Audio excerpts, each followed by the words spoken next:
खबरों का सिलसिला तो यूं ही जारी रहेगा। आइए अब आपको हम लेकर चलते हैं न्यूज वॉच इंडिया के न्यूज रूम में, जहां 77वें स्वतंत्रता दिवस के अवसर पर जानते हैं कि आजादी की दास्तां और आज के आधुनिक भारत की स्थिति क्या कुछ है।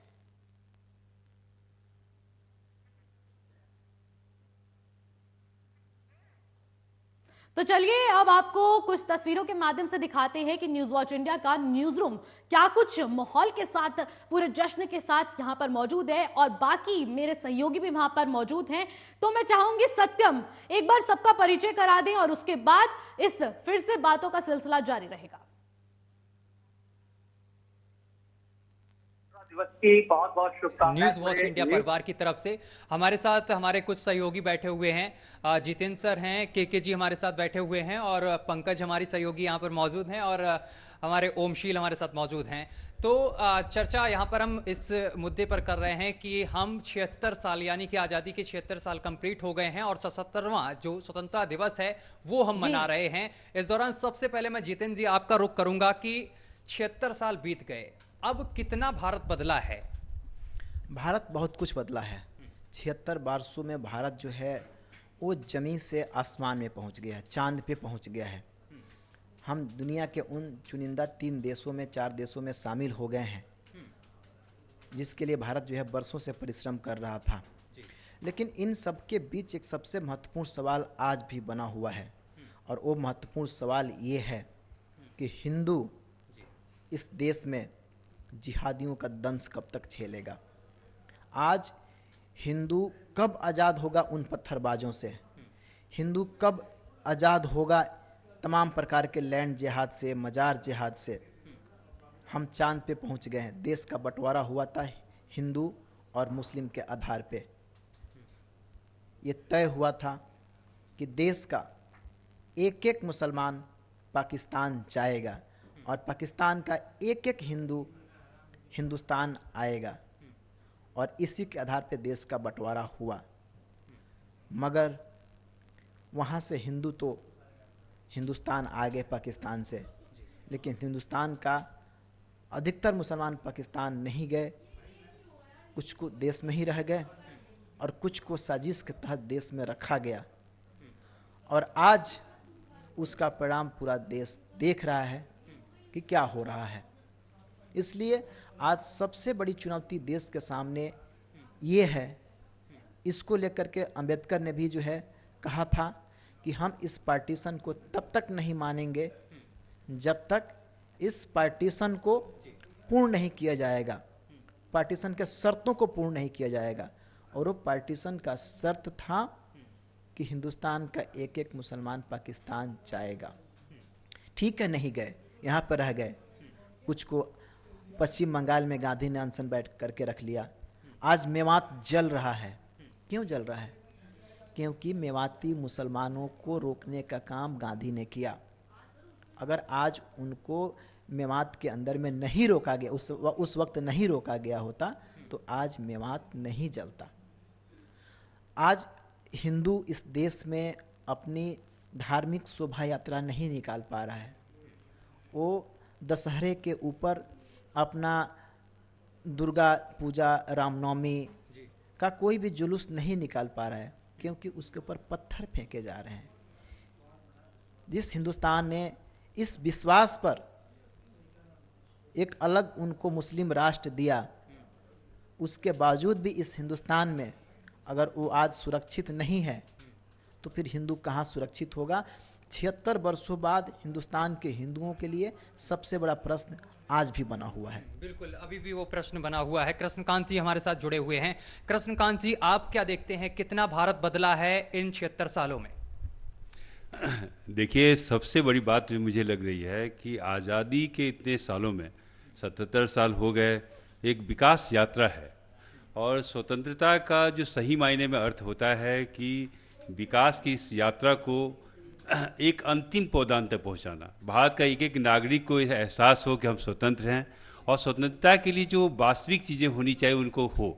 जैसे कि एक एक व्यक्ति के पास आवास हो, शिक्षा की समुचित व्यवस्था हो, विकास के साधन आए और ये विकास गाथा में सब कोई भागीदार है। प्रधानमंत्री मोदी ने आज कई सारी बातें की लाल किला के प्राचीर से, और ये भारत की जो एक बुलंद तस्वीर है उसको प्रधानमंत्री ने आज देश के सामने रखा। आज भारत के सामने में चुनौतियां देश के अंदर उतनी नहीं है जितनी कि देश के बाहर है। हम सीमा पर लड़ रहे हैं, हम चीन से लड़ रहे हैं, पाकिस्तान से छद्म युद्ध लड़ रहे हैं, सीमा पार से हमें लगातार परेशान करता आ रहा है। लेकिन मोदी के नेतृत्व में खासकर जो बीता ये 10 साल आप कह सकते हैं, मोदी ने देश को एक नई परिभाषा दी है, देश के लोगों में एक जान फूंक दी है, देश के लोगों में यह एहसास कराया है कि आप कुछ भी कर सकते हैं। हमारे मित्र जितेंद्र जी ने कहा कि भारत आज चांद पे चला गया। हालांकि चांद पे बहुत पहले गया था, लेकिन उस बार वो रूस के सहयोग से गया था जब सोवियत संघ था, और ये पहला मौका है, एक वहाँ पर भी रेस है, तो ये मोदी के नेतृत्व में है कि मोदी ने ये बताया है कि आप ये कर सकते हैं। भारत न केवल किसी एक क्षेत्र में बल्कि हर क्षेत्र में आगे है। आज खेल की बात होती है तो भारत की गिनती होती है।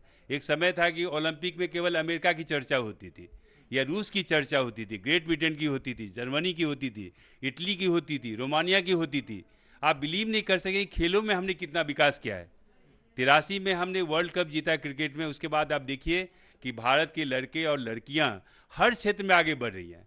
जिम्नास्टिक में पदक लेके आ रही हैं, और रेसलिंग में ला रही हैं, शूटिंग में ले रही हैं, ठीक है, दौड़ में पदक जीत रहे हैं। तो भारत हर क्षेत्र में आगे, पढ़ने में आगे चल रहा है। भारत के जो युवा हैं, वैज्ञानिक हैं, इंजीनियर्स हैं, अमेरिका की शान बढ़ा रहे हैं। अमेरिकी राष्ट्रपति कहते हैं कि भारतीय लोग हमारी शान बढ़ा रहे हैं। तो आज भारत वहाँ नहीं है जो 47 में देखा गया था, जो आज़ादी का एक दंश था, जो त्रासदी थी, जो इतनी खूनें बहा दी गई, बहुत लोगों की जाने गई आज़ादी के बाद में। तो उससे भारत काफ़ी आगे निकल गया है। भारत को आजकल लोग सम्मान के दृष्टिकोण से देख रहे हैं। भारत के लोग अगर विदेशों में जाते हैं, इसमें हमको कहना होगा कि सभी भारतीयों का योगदान है। कह सकते हैं कि भारत से अब तमाम जो देश हैं वो अब उम्मीद करने लगे हैं, उम्मीद उनको जागती है अगर कोई मुसीबत वहां पर आती है। न केवल उम्मीद है, भारत को एक महाशक्ति के तौर पर देखा जा रहा है। भारत अब विकासशील राष्ट्र नहीं रहा है। अब कुछ दिनों की बात है, 10 साल 20 साल में भारत उस मकाम पर पहुंच जाएगा। और भारत की जो बदलती एक परिदृश्य है, ये बदलती दुनिया है, जिसमें भारत की अहमियत को हर कोई स्वीकार कर रहा है, हर कोई ये मान के चल रहा है कि भारत नेतृत्व दे रहा है, भारत एक रोशनी दे रहा है, भारत लोगों को राह दिखा रहा है। जो यूनाइटेड नेशंस की बात है, जो 5 पहले अस्थायी सदस्य हुआ करते थे, तो और भारत की मांग भी है, और जो 4 बड़े राष्ट्र हैं उसमें भारत भी आ गया है। और 2 बातें और कहना चाहूँगा आपको इस समय कि भारत अब क्या हो गया है। भारत में G20 शिखर सम्मेलन हो रहा है, जो बाली इंडोनेशिया में हुआ। भारत को ये सम्मेलन मिला है। भारत के हर राज्य में लगातार तरह तरह के कार्यक्रम हो रहे हैं। दिल्ली में 9 और 10 सितंबर के आयोजन होना है। और एक और बड़ी महत्वपूर्ण बात थी जिस पे हम चर्चा करना चाहेंगे भारत के दृष्टिकोण में, कि चुशूल में एक भारत और चीन के बीच में 19वें दौर की बातचीत कल शुरू हुई थी। उसमें जो ये परत जमी हुई थी, उसको कम करने का प्रयास किया गया है। क्यों कि साउथ अफ्रीका में ब्रिक्स सम्मेलन होने वाले हैं, जिसमें कि प्रधानमंत्री जाएंगे, शी जिनपिंग वहां मिलेंगे। उससे पहले दोनों देशों की जो बर्फ जमी हुई थी उसको कम करने का प्रयास किया गया है। तो भारत अब एक मजबूत राष्ट्र के रूप में, भारत उस संघर्षशील राष्ट्र के रूप में नहीं देखा जा रहा है। भारत को लोग मान के चल रहे हैं कि भारत हर क्षेत्र में आगे बढ़ा है, न केवल एशियाई देशों में, मध्य एशियाई देशों में, आप गल्फ में देखें, खाड़ी देशों में भी, और वर्ल्ड लेवल पर भी जिस तरह से मोदी जी अपनी भारत की छवि बनाए हैं और भारत के लोगों को वहाँ पर स्वागत सत्कार किया जा रहा है। भारतीय लोग वहाँ पर कहते हैं कि अब हमें सम्मान के दृष्टिकोण से देखा जा रहा है। तो इसके पीछे में निश्चित रूप से ये मोदी की सोच है, भारतीय जनता पार्टी की सोच है। तो मुझे लगता है कि भारत को बनाने में सभी पार्टियों और सभी प्रमुख लोगों का हाथ है। मोदी जी ने कुछ उससे आगे बढ़कर देश के लिए किया है। ठीक है, आपसे पहले मैं पंकज के पास जाऊंगा, लेकिन इससे पहले मैं आपको बता दूं कि मैं सवाल आपसे क्या पूछने वाला हूं। प्रधानमंत्री नरेंद्र मोदी ने लाल किले की प्राचीर से एक बात और कही है। उन्होंने 2047 तक का रोड मैप जो है वो तैयार कर दिया है। इस पर मैं चर्चा आपसे करूंगा, लेकिन इससे पहले मैं पंकज के पास जाऊंगा। पंकज, प्रधानमंत्री नरेंद्र मोदी ने देश को संबोधित किया, लेकिन विपक्ष यहां भी नहीं चूका। वार पलटवार का दौर जो है वो देखने को मिला। अखिलेश यादव हो या फिर मल्लिकार्जुन खड़गे, जो कहीं नहीं चूकते हैं, और कई सारे उनके विवादित बयान भी सामने निकल कर आए हैं, और वो आज भी नहीं चूके हैं। बिल्कुल सत्यम, इसका मैं जवाब दूंगी, लेकिन उससे पहले मैं अपने सभी देशवासियों को स्वतंत्रता दिवस की बधाइयां देती हूं कि आज 76 साल हमें आज़ादी को पूरे हो चुके हैं। और रही बात आधुनिक भारत की, तो लगातार भारत आगे बढ़ रहा है और उम्मीद है कि ऐसे ही आगे बढ़ता रहेगा। अब आती हूं मैं आपके सवाल पर कि विपक्ष हमेशा से ही हमलावर रहा है। आज आज़ादी का दिन था, तो मेरे हिसाब से ये लगता है कि जब हम अपने देश की आज़ादी मना रहे हों और जब खास करके हमारे देश के जो प्रधानमंत्री हैं वो किसी एक पार्टी के प्रधानमंत्री नहीं, वो हमारे देश के प्रधानमंत्री हैं, तो मेरे हिसाब से हर किसी को वहां पर जाना चाहिए। लेकिन विपक्ष है, क्योंकि 2024 का आगाज भी प्रधानमंत्री ने आज लाल किले से किया। उन्होंने कहा कि मैं 11वीं बार फिर से एक बार तिरंगा लहराने के लिए यहां पर आऊंगा। वो तो फिलहाल आने वाला वक्त बताएगा कि 2024 में जनता किधर का रुख करती है, क्या विकास के कार्यों का रुख करेगी या फिर विपक्ष जिस गठबंधन को लेकर आ रहा उसका रुख करेगी, तो फिलहाल आने वाला वक्त बताएगा। लेकिन अगर विपक्ष की मैं बात करूं, मल्लिकार्जुन खड़गे ने आज एक बयान दिया। पहले तो वो कहते थे कि मैं इस वजह से नहीं आया हूं क्योंकि मुझे अपने कार्यालय पर तिरंगा फहराना है। दूसरी तरफ उनका बयान आता है कि जो सिक्योरिटी की बात उन्होंने की है कि जो प्रधानमंत्री को सिक्योरिटी मिलती है या बीजेपी के जो दिग्गज नेता हैं उनको सिक्योरिटी मिलती है, वो आप विपक्ष को नहीं मिलती है, और यही उनका सबसे बड़ा रीजन रहा है। दूसरा उन्होंने ये भी कहा कि थोड़ा शायद उनकी सेहत भी खराब है। मतलब ओवरऑल अगर बात की जाए तो उन्होंने काफी सारे कारण यहां पर दिए। बात अगर समाजवादी पार्टी की, जैसे आपने अखिलेश यादव का जिक्र किया, हर एक इंसान आज के समय में यहां पर आजादी की बात कर रहा है, लेकिन अभी भी आजादी के रूप में जो सियासत है वो पूर्ण रूप से गर्म है। वो भी इसलिए क्योंकि 2024 का चुनाव है। हर इंसान ये चाहता है कि वो अपनी पार्टी को लेकर जनता के बीच जाए, और यही ऐसे मौके होते हैं सत्यम जब जनता जो है वो आपकी बातों को सुनती है। चाहे अगर वो प्रधानमंत्री को सुनती है तो विपक्ष की तरफ से अगर मुद्दे होते हैं उनको भी सुनती है। और आज अखिलेश यादव ने भी जिस तरीके से कहा, हो सकता है वो 2024 की तैयारियों को लेकर विपक्ष जो है पूरी तरीके से हमलावर है। लेकिन सत्यम, मल्लिकार्जुन खड़गे का एक बयान आज जिस तरीके से आया, एक और मैं आपको बता देती हूं। उन्होंने कहा कि मैं इस वजह से भी नहीं आया हूं क्योंकि संसद में जब उन्हें बोलने का मौका दिया गया तो बार बार जब उन्होंने अपनी बात रखी उस दौरान उनका माइक बंद कर दिया गया। ये एक उनकी तरफ से एक वैलिड जो था, उन्होंने ये कहा कि जब मुझे संसद में नहीं बोलने दिया जा रहा है, जब सदन चल रहा है हमें नहीं बोलने दिया जा रहा है, तो यहां पर सिर्फ और सिर्फ हम बीजेपी की बातें सुनने के लिए आते, ना कि प्रधानमंत्री की, क्योंकि 2024 का जिक्र भी प्रधानमंत्री ने आज के जो उनका भाषण था उसमें उन्होंने संबोधन में सत्यम जिस तरीके से देखा जा रहा है कि 77वां स्वतंत्रता दिवस हम मना रहे हैं, लेकिन क्या आपको लगता है कि इस खास अवसर पर सियासत करना सही है?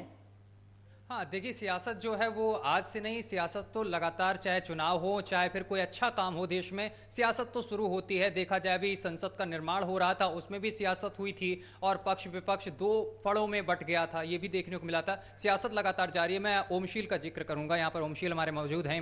ओमशील, परिवारवाद अगर देखा जाए, चाहे चुनाव हो, परिवारवाद जरूर आता है, और आज भी जो प्रधानमंत्री नरेंद्र मोदी ने भाषण दिया है वहां पर भी उन्होंने परिवारवाद का जिक्र किया है। उन्होंने साफ तौर पर कहा कि परिवारवाद ने देश से बहुत कुछ छीना है और परिवारवाद आगे भी देश के लिए खतरा है। पहले कि मैं आपके सवाल पर आऊँ, कुछ पंक्तियां मैं इस जो न्यूज़ वॉच इंडिया का माहौल है अभी और उस पूरे देश का माहौल है आज़ादी के, मैं कुछ लाइनें सुनाना चाहूँगा। कुछ नशा तिरंगे की आन का है, कुछ नशा मातृभूमि की शान का है। हम लहराएंगे हर जगह ये तिरंगा, नशा ये हिंदुस्तान की शान का है।